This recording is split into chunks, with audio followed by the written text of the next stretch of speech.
ಶ್ರೀಗುರುಭ್ಯೋ ನಮಃ ಹರಿ ಓಂ. ಶಂಕರಂ ಶಂಕರಾಚಾರ್ಯಂ ಕೇಶವಂ ಬಾದರಾಯಣಂ ಸೂತ್ರಭಾಷ್ಯಕೃತೌ ವಂದೇ ಭಗವಂತೌ ಪುನಃ ಪುನಃ. ವಂದೇ ತಂ ಸಚ್ಚಿದಾನಂದಂ ಯತಿವರ್ಯಂ ಮಹಾಮತಿಂ ವೇದಾಂತಸಾರಜ್ಞಂ ಸದ್ಗುರುಂ ಪ್ರಣತೋಸ್ಮ್ಯಹಂ. ಶ್ರೀಗುರುಂ ಪ್ರಣತೋಸ್ಮ್ಯಹಂ. ಶ್ರೀಮಚ್ಛಂಕರ ಭಗವತ್ಪೂಜ್ಯ ಪಾದಮಹಾಸದ್ಗುರುಭ್ಯೋ ನಮಃ. ಶ್ರೀ ಶ್ರೀ ಸಚ್ಚಿದಾನಂದೇಂದ್ರ ಸರಸ್ವತೀ ಸದ್ಗುರುಪಾದುಕಾಭ್ಯಾಂ ನಮಃ. ನಮೋ ನಮಃ ಶಂಕರ ಪಾದುಕಾಭ್ಯಾಂ. ಶಂಕರ ಭಾನು ಚಾನಲ್ ವೀಕ್ಷಕರು, ಅಧ್ಯಾತ್ಮ ಚಿಂತಕರು, ಸದ್ಗುರು ಭಕ್ತರು, ಆತ್ಮೀಯ ಪ್ರೇಮಾತ್ಮ ಸ್ವರೂಪಿಗಳು ಆಗಿರುವ ತಮ್ಮೆಲ್ಲರಿಗೂ ಇಂದಿನ ಕಾರ್ಯಕ್ರಮಕ್ಕೆ ಹೃತ್ಪೂರ್ವಕವಾದ ಸುಸ್ವಾಗತ. ಕಠೋಪನಿಷತ್ತಿನಲ್ಲಿ ಒಂದು ಮಂತ್ರ ಬರುತ್ತೆ, ಉತ್ತಿಷ್ಠತ ಜಾಗ್ರತ ಪ್ರಾಪ್ಯವರಾನ್ ನಿಬೋಧತ. ಆ ಮಂತ್ರಕ್ಕೆ ಭಗವತ್ಪಾದ ಶಂಕರಾಚಾರ್ಯರವರು ಸುಂದರವಾದ ಭಾಷ್ಯವನ್ನು ಬರೆದಿದ್ದಾರೆ. ಉತ್ತಿಷ್ಠತ ಏಳಿರಿ, ಜಾಗ್ರತ ಎಚ್ಚರಗೊಳ್ಳಿರಿ, ವರಾನ್ ಪ್ರಾಪ್ಯ ಶ್ರೇಷ್ಠರಾದ ಸದ್ಗುರುಗಳನ್ನು ಬಳಿಸಾರಿ, ನಿಬೋಧತ ಆತ್ಮಸ್ವರೂಪವನ್ನು ತಿಳಿದುಕೊಳ್ಳಿ ಅಂತ ಹೇಳ್ತಾ ಇದೆ. ಶಂಕರಾಚಾರ್ಯರ ಸಂದೇಶ, ಶಂಕರರ ಕಿವಿಮಾತುಗಳು. ಆತ್ಮದರ್ಶನಾರ್ಥಂ ಅನಾದಿ ಅವಿದ್ಯಾ ಪ್ರಸುಪ್ತಾ ಹೇ ಜಂತವಃ ಉತ್ತಿಷ್ಠತ. ಆತ್ಮನನ್ನು ಕಾಣುವುದಕ್ಕಾಗಿ ಎಲೆ ಮಾನವರೇ ನೀವು ಉತ್ತಿಷ್ಠತ ಏಳಿರಿ, ಎಚ್ಚರಗೊಳ್ಳಿರಿ. ಎಲ್ಲಿಂದ? ಅನಾದಿ ಅವಿದ್ಯಾ ಪ್ರಸುಪ್ತಾ, ಅನಾದಿಯಾಗಿರುವ ಅವಿದ್ಯಾ ನಿದ್ರೆಯಲ್ಲಿ ಮಲಗಿಕೊಂಡು ನೂರಾರು ಕನಸುಗಳನ್ನು ಕಾಣ್ತಾ ಇದ್ದೀರಪ್ಪ. ಎಲೆ ಜಂತುಗಳೇನು ಬಿಟ್ಟರು, ವಿವೇಕರಹಿತರಾಗಿ ಮಾಡ್ತಾ ಇದ್ದೀರ. ನೀವು ಜಂತುಗಳಲ್ಲ, ವಿವೇಕಿಗಳಾದ ಮಾನವರು. ಆತ್ಮಸ್ವರೂಪವನ್ನು ಅರ್ಥ ಮಾಡಿಕೊಳ್ಳುವುದಕ್ಕಾಗಿ ಅನಾದಿಯಾದ ಅವಿದ್ಯಾ ನಿದ್ರೆಯಿಂದ ಮೇಲಕ್ಕೆ ಏಳಿರಿ. ಆತ್ಮಜ್ಞಾನಾಭಿಮುಖ ಭವತ.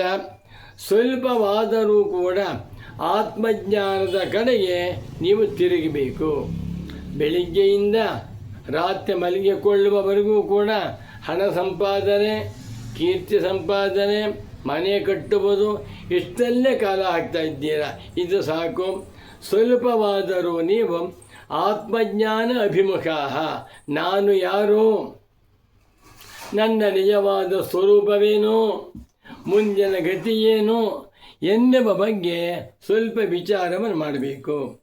ಜಾಗ್ರತ ಅಜ್ಞಾನ ನಿದ್ರಾಯಾಃ ಘೋರರೂಪಾಯಾಃ ಸರ್ವ ಅನರ್ಥ ಬೀಜಭೂತಾಯಾಃ ಕ್ಷಯಂ ಕುರುತ.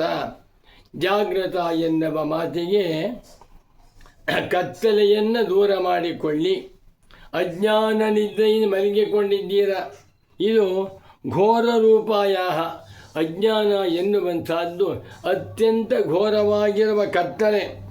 ಸರ್ವ ಅನರ್ಥ ಬೀಜಭೂತಾಯಾಃ, ಮಾನವರಿಗೆ ಉಂಟಾಗುತ್ತಿರುವ ಎಲ್ಲ ಅನರ್ಥ ಪರಂಪರೆಗಳಿಗೂ ಕೂಡ ಅವಿದ್ಯೆಯೇ, ಅಜ್ಞಾನವೇ ಮೂಲ. ಇಂಥ ಅಜ್ಞಾನವನ್ನು ಕ್ಷಯಂಕುರುತ, ನಾಶ ಮಾಡಿಕೊಳ್ಳಿ. ಹೇಗೆ? ಅಜ್ಞಾನವನ್ನು ನಾಶ ಮಾಡಿಕೊಳ್ಳುವುದು ಸುಲಭವಲ್ಲ, ಕಷ್ಟವೂ ಅಲ್ಲ. ಅಜ್ಞಾನವೆಂಬ ನಿದ್ರೆಯಿಂದ ಎದ್ದು ಅಜ್ಞಾನವನ್ನು ಕಳೆದುಕೊಳ್ಳುವುದು ಹೇಗೆ ಅಂತಂದರೆ, ಕಥಂ ಪ್ರಾಪ್ಯ ಉಪಗಮ್ಯ ವರಾನ್. ಶ್ರೇಷ್ಠರಾದ ಸದ್ಗುರುಗಳ ಹತ್ರಕ್ಕೆ ಹೋಗಿ, ವರಾನ್ ಪ್ರಕೃಷ್ಟಾನ್ ಆಚಾರ್ಯಾನ್ ಪ್ರಾಪ್ಯ ತದುಪದಿಷ್ಟಂ ಸರ್ವಾಂತರಮಾತ್ಮಾನಂ ಅಹಂ ಬ್ರಹ್ಮಾಸ್ಮೀತಿ ನಿಬೋಧತ. ಶಾಂಕರ ಭಾಷ್ಯ.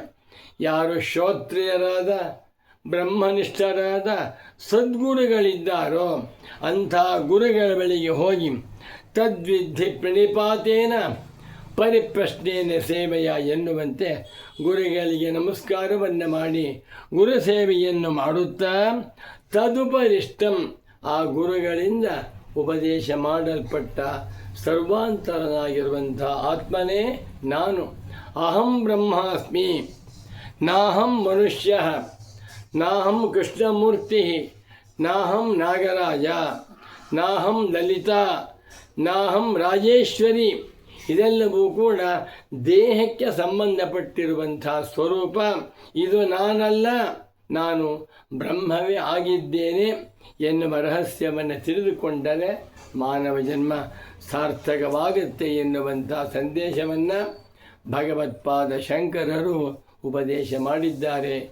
ನಾವೆಲ್ಲರೂ ಕೂಡ ಅಜ್ಞಾನ ನಿದ್ದೆಯಿಂದ ಎದ್ದು ತಮಸ್ಸೆಂಬ ಶತ್ರುವನ್ನು ಧ್ವಂಸ ಮಾಡಿ ಸದ್ಗುರುಗಳ ಅನುಗ್ರಹದಿಂದ ನಾನೇ ಬ್ರಹ್ಮವಾಗಿದ್ದೇನೆ ಎನ್ನುವ ಸಂದೇಶವನ್ನು ಅರ್ಥ ಮಾಡಿಕೊಂಡು ಕೃತಾರ್ಥರಾಗುವಂತೆ ಭಗವತ್ಪಾದ ಶಂಕರರು ನಮ್ಮೆಲ್ಲರನ್ನೂ ಅನುಗ್ರಹಿಸಲಿ. ಓಂ ಶಾಂತಿ ಶಾಂತಿ ಶಾಂತಿ.